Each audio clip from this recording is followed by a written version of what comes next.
ముందుగా బాండీ తీసుకొని దాంట్లో 2 టేబుల్ స్పూన్స్ ఆఫ్ ఆయిల్ వేసి ఆయిల్ హీట్ అయిన తర్వాత ఎండుమిర్చి వేసుకోవాలి. ఎండుమిర్చి వేసుకోవాలి.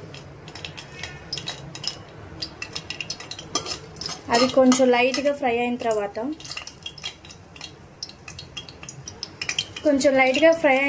లైట్గా ఫ్రై అయిన తర్వాత దీంట్లో పోపు దినుసులు వేసుకోవాలి.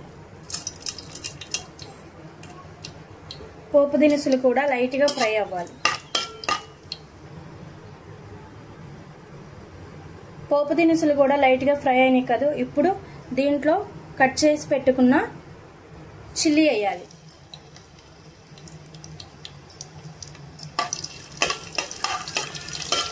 చిల్లీ ఫ్రై అయ్యేలోపు కొంచెం కట్ చేసి పెట్టుకున్న ఆనియన్స్,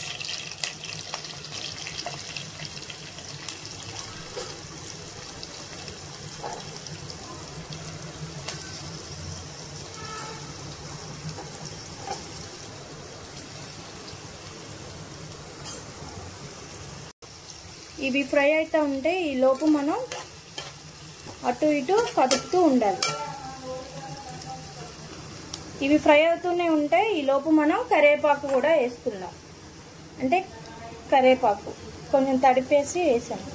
నేను ఫస్టే కరివేపాకు వేయనండి, ఎందుకంటే ముందే వేస్తే ఫ్రై అయిపోయింది బాగా, నాకు అది నచ్చదు. కొంచెం ఆనియన్స్ ఫ్రై అయిన తర్వాత మాత్రమే, ఆనియన్స్ కూడా గోల్డిష్ బ్రౌన్ కలర్లోకి లైట్గా వచ్చేసినప్పుడు మాత్రమే బీరకాయ ముక్కలు వేయాలి. ఇప్పుడు బీరకాయ ముక్కలు వేస్తున్నాం.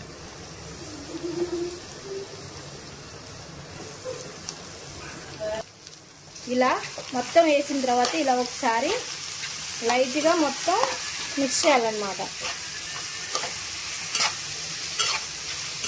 కూర అసలు వంట వండడం రాని వాళ్ళకి కూడా ఈజీగా వండేస్తారండి. ఇలా ఒకసారి ట్రై చేయండి.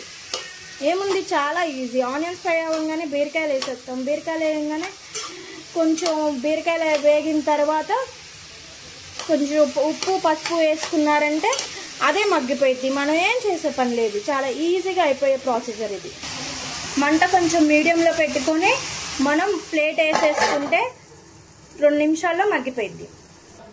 మూత తీసి చూడంగానే కొంచెం లైట్గా ఫ్రై అయినట్టున్నాయి కదా, మగ్గినాయి కొంచెం. దీంట్లో ఉప్పు కొంచెం పసుపు వేస్తే తొందరగా మగ్గిపోతాయి. కొంచెం పసుపు చాలా తక్కువ వేస్తానండి పసుపు, అసలు నాకు పసుపు వేస్తే కూర అంత నచ్చదు నాకు. ఇంకొంచెం సాల్ట్ మీ టేస్ట్ తగ్గట్టే వేసుకోండి. మా ఇంట్లో అయితే చాలా తక్కువ తింటారు సాల్ట్. మనం ప్రతిసారి గంట తీసి చూసుకోవాలి అడిగి మాడిపోతుందో లేదో అని. ఎంతో టేస్టీగా ఉండే బీరకాయ వెల్లుల్లి కారం ఈజీగా నేర్చుకోండి. ఇలా కొంచెం చాలా వరకు మగ్గిపోయినట్టే. ఇందులో ఇప్పుడు మనం దంచుకున్న ఎల్లిపాయ కారం వేసుకోవాలి. ఇలా కర్రీ చూడగానే ఆయిల్ మొత్తం పైకి తేలినట్టుంటే చాలా వరకు మగ్గిపోయినట్టే.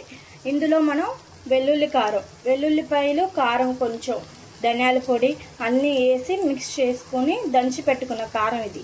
దీన్ని ఇప్పుడు ఈ కూరలో ఇలా వేయాలి. వేసి మంచిగా మొత్తం కూర అంతా కలిసేలాగా ఇలా తిప్పుకొని కొంతసేపు ప్లేట్ పెట్టి పక్కన పెట్టాలి.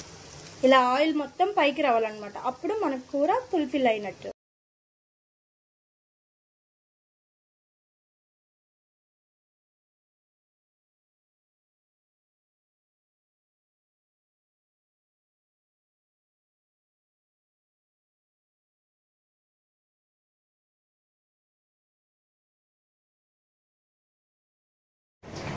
ఇలా చాలా టేస్టీగా ఉంటుందండి బీరకాయ కర్రీ. ఎప్పుడైనా మీరు కూడా ఇలా ట్రై చేసి చూడండి.